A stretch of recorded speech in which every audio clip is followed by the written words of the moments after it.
In a moment here, I'm going to turn it over to our peer advisor leaders, also known as PALs. Before I do though, let me tell you a little bit more about them. Part of New Student Connections, PALs are a team of student leaders that are here to help you during your time at USF by giving you some individualized support and connecting you to resources on campus. Each week, these virtual chats will be hosted by 2 different PALs, so y'all will have a chance to connect with some of the great student leaders that are interested in helping you as new and current bulls. The first PAL that will be joining us is Cheyenne, who is a third-year student majoring in health sciences, and Cheyenne is also joined by Cameron, who is a third-year student majoring in marine biology. Take it away, y'all. Thanks, Rick. Like he said, I'm Cheyenne, and I'm excited to be here with you. I'm a third-year student majoring in health sciences, and I'm from West Palm Beach, Florida. Today, we'll be learning more about all things about the Student Accessibility Services, including who Student Accessibility Services serves, how students access academic accommodations, and the kind of academic accommodation the office provides. By the end of this session, you'll all have some great tools and information about the Student Accessibility Services. That's right, Cheyenne. I'm Cameron, and I'm a third-year student majoring in marine biology from Las Vegas, Nevada. I don't know about you all, but I'm pretty excited to learn more about Student Accessibility Services. Today we have some wonderful folks here with us that are experts on campus when it comes to this topic. So please allow me to introduce Deborah McCarthy, the Director of Student Accessibility Services, and Patricia Owen, the Coordinator of Outreach and Learning Disabilities for Student Accessibility Services. We'll be in great hands learning more from them tonight. Good evening. My name is Deborah. It's nice to be with you this evening, and we look forward to sharing a little bit of information and then also answering your questions. Hi everyone, I am Patricia and I am the Outreach Coordinator for Student Accessibility Services, and I also serve our student population with learning disabilities. It's my pleasure to be here, and we are going to get started with our slideshow that we call Accessibility is an Attitude. We want to begin this evening by sharing our mission statement for Student Accessibility Services. We promote equitable and accessible education, meaningful self-advocacy, awareness of disability issues, and inclusiveness for the University of South Florida community. So you might be wondering, who exactly is our student population? Who are the people that we represent in Student Accessibility Services? As of August 24th, we have nearly 2,100 students who are registered with our office. About 10% report what you may consider traditional disabilities like mobility or being deaf or being blind. A full 75% of our student population report hidden disabilities. Some examples are ADHD, learning disabilities, psychological disabilities, or chronic health. 60% of our students have a GPA of over 3.0. 57% of our student population identifies as female, with 42 identifying as male. About half, 49% of our students are 23 or younger, and 30% of our students are 30 years and older. Our students are in every USF college, with the largest numbers being in arts and sciences, engineering, and business. We want to share with you the common disability categories at the University of South Florida. Now, it's important to remember that these categories are the categories of disability that our students self-select when they apply for accommodations. Also, we have a significant number of students who select and experience more than one of these categories. You will notice that the largest student population we have is in learning disabilities. This includes disabilities such as dyslexia, language disorders, math disorders, processing, and ADHD, ADD, followed by psychological disorders, PTSD, depression, anxiety, and we've also seen a significant increase in visual accommodations, blindness, loss of vision, and visual tracking issues. So this is a portrait of our students that we serve. Okay, so I want to talk a little bit about disability documentation. On our website, which is there in blue, you can refer to the Forms tab. If you prefer to have a form that a medical provider could fill out, you can refer to verification forms. It is acceptable to have documentation in the form of a letter, and the documentation should be uploaded electronically to the application when the student applies. The most common documentation concerns that we experience is that a provider does not have an established medical relationship with the student, that the documentation does not contain a diagnosis, or that the documentation does not reference functional limitations in an academic environment. We also encounter providers who will write lots of recommendations on their disability documentation, and while that is very helpful in the sense that it gives us a feel for what the student may be experiencing, just because a provider puts it in writing doesn't mean that it's an accommodation that we can actually provide. So students access accommodations online through our website following the Access SAS logo. Students will need their NetID and password. They submit the documentation, as I just said. Families should know that applications that are submitted without documentation don't move. So we don't have the ability to respond to something that does not have documentation.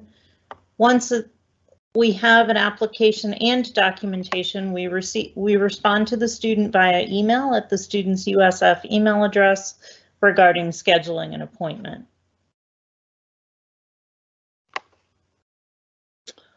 That appointment, usually we can get a student in within 1 business week. We do tell a student that it can take up to 2 weeks for us to get them in, depending on the volume at the time.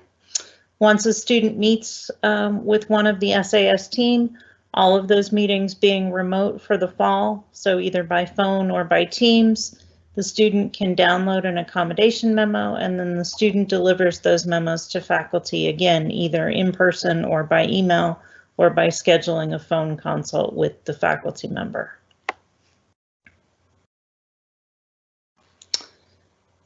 There's the logo to look for on our website. Access SAS is the online tool used for scheduling.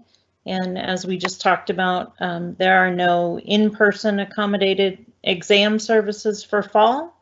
When exam services resume, students must schedule their exams a minimum of 1 week before the scheduled exam time. For now, we suggest that you get accommodation letters to faculty as soon as possible, knowing that you have to give them to faculty at least a week before you're asking for the accommodation.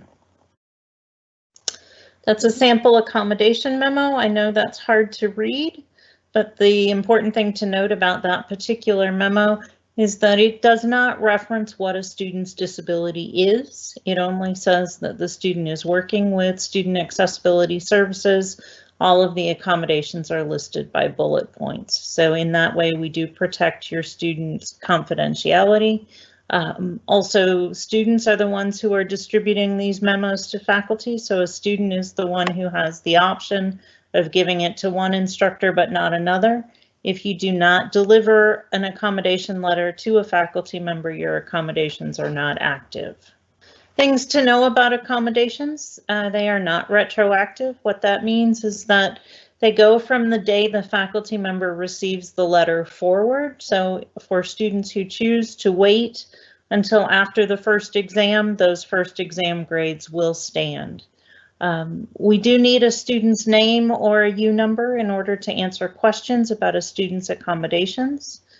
Disability does not excuse poor behavior or lack of preparation.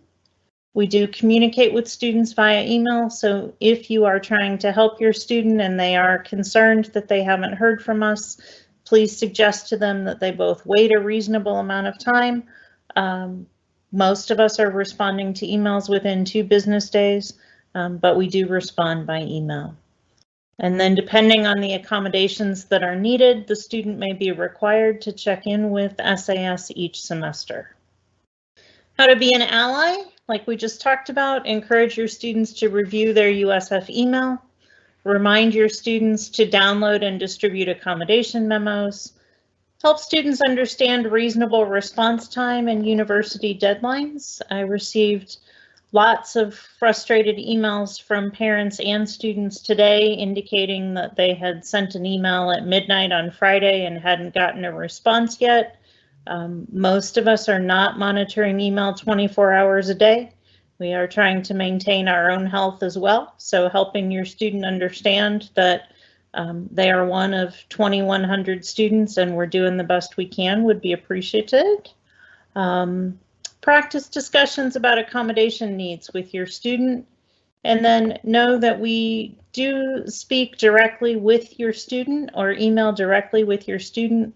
We do require release forms to discuss specifics with family, guardians, or other individuals. And that release form is different than any release form you might have signed with the registrar's office or financial aid. Understand as well that accommodations are a tool for success, and the tool works best when it's used consistently. And then we depend on students to let us know when there's a concern or a problem. We often find ourselves saying that we can't address or assist with something that we don't know about. In terms of SAS and COVID-19, all of our appointments are by phone or Microsoft Teams. As we've discussed already, there are no in-person exam administration services. If your student uses services that would require in-person, such as a scribe or a reader or specific technology, we do have ways to make sure that your student gets what they need. Just have your student reach out to us, preferably at least a week before the exam. Extended time and other accommodations do apply to online exams, and we do have some staff in the office to assist with assistive technology, Braille, and textbooks and other things that a student may need to pick up in person. And I'll let that screen up for a while, but that is the contact information for everybody in the office. At this particular juncture, I would suggest that using the emails is a far more effective way than leaving a voicemail at any of the university numbers. And at this point, that concludes the presentation that we have. I'm happy to open it up to questions. The question is, what happens if a student does not provide an accommodation memo to faculty? And the answer to that is, if a student does not provide that memo to the faculty member, then their accommodations for that particular class are not active and won't be active until a faculty member receives that memo. Go ahead, Cameron. Thank you for that wonderful answer, Deborah. Our next question. My student is concerned about privacy. Who knows that they're using accommodation, and does that go on their transcript or? Thank you for that question. As Deborah said in the presentation, we do our best to protect the privacy and confidentiality of the information that our students contain in their online applications. It is not on their letter of accommodations what their specific disability is, and it is not a part of their college transcript. Our next question is, do we have to update accommodations each semester? Students are required to download accommodation letters each semester because your faculty changed. So at the start of every semester, we suggest that you download letters and provide those to the faculty that you wish to use accommodations with. Awesome. And what should a student do if they do not have documentation for their disability?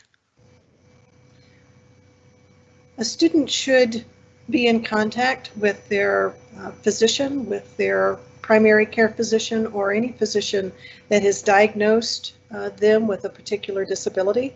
That physician should be able to provide disability information and documentation. It's important that the student's name, the full name, be on any paperwork that's turned in. And it is also noteworthy that if the student goes on our website, usf.edu/SAS, there are forms on there that the student can also send to their physician and the physician can fill that out and get it back to us. And that's also documentation that will get them accommodations.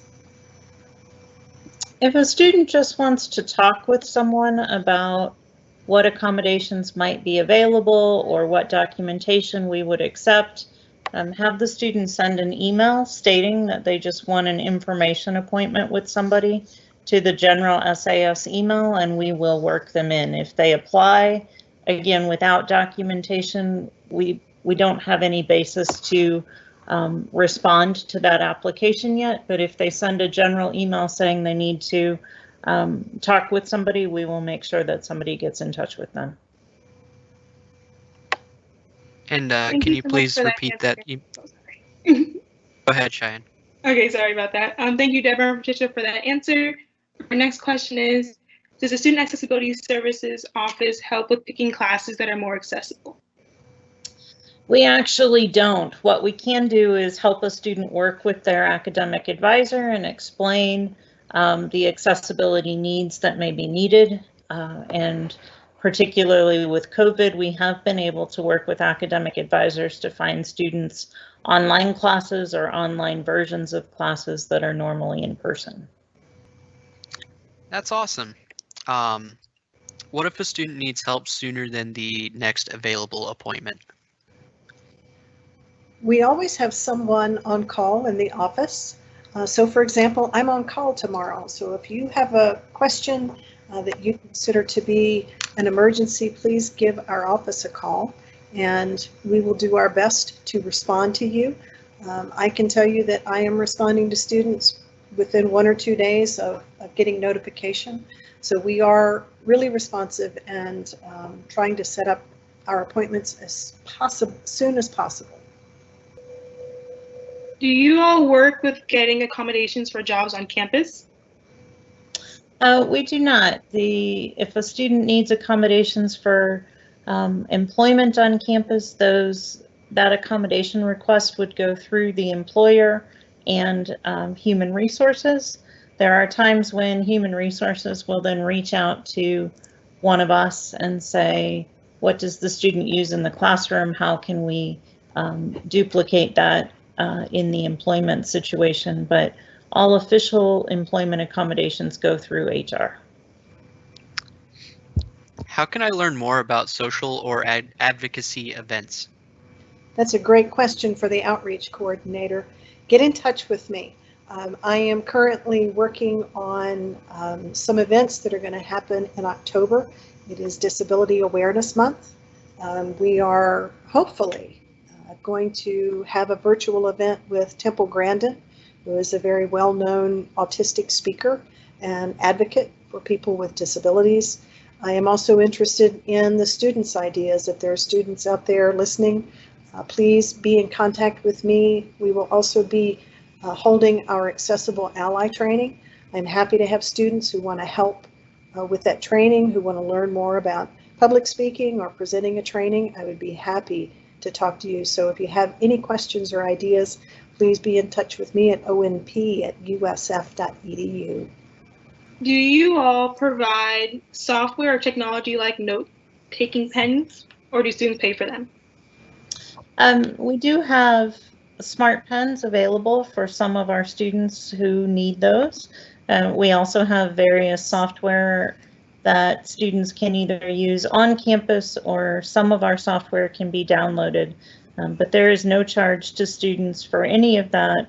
The only charge would be if a student checked out a pen and then did not return it. We do charge for the replacement value of equipment that's not returned. Should a student need to, how can they file a complaint about a disability issue? Student is welcome to talk to us, and we will work with a referral to the DIEO office on campus. If a student is uncomfortable talking with us, the other place they can go is the Student Ombuds office. That's a confidential service that any student can go to express whatever the concern might be, and then they would be directed to the appropriate policy. Another question that we have is, my student has a history of accommodations and wants to try college without them. What do you think we should do? I usually describe the accommodation process similar to getting renter's insurance or auto insurance. It's something that hopefully you don't need, but it's always good to have it. Because accommodations don't go backwards, I recommend that students go ahead and apply for accommodations and choose to use them for the first test, maybe the first two. If those go well and they don't need to use them anymore, they can just tell the instructor, I'm not going to use the accommodations anymore. Students certainly have the ability to choose to wait to try accommodations until after the first exam. But again, keep in mind that because they're not backwards, whatever grade on the first exam exists will be the grade that the student has earned. Are accommodations automatic? In a word, no.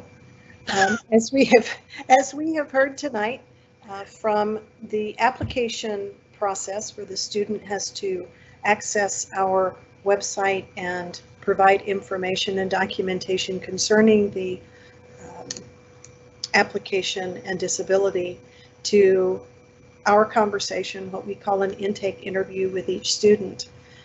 There's nothing automatic about it. It is a great opportunity for growth for students, to learn to be self-advocates, to learn to communicate with their professors. So a large part of this is really an opportunity for our students to begin to communicate and self-advocate for what they need on campus. I'd just like to take a moment to thank everyone for their awesome questions, and if you have more, please feel free to send them in. But for Deborah and Patricia, do you have any final remarks that you want people to remember from this chat? I think it's important for everyone to know and to remember that Access is a community effort. So while SAS does everything we can, we really depend on students letting us know when they see or hear things that strike them as inappropriate, and we really celebrate with the entire USF community when we find things that are really accessible. And the other thing to note for students and parents is that there are 2,100 students who are currently registered, and we pick up about 30 new students a day these days. So you are certainly not alone.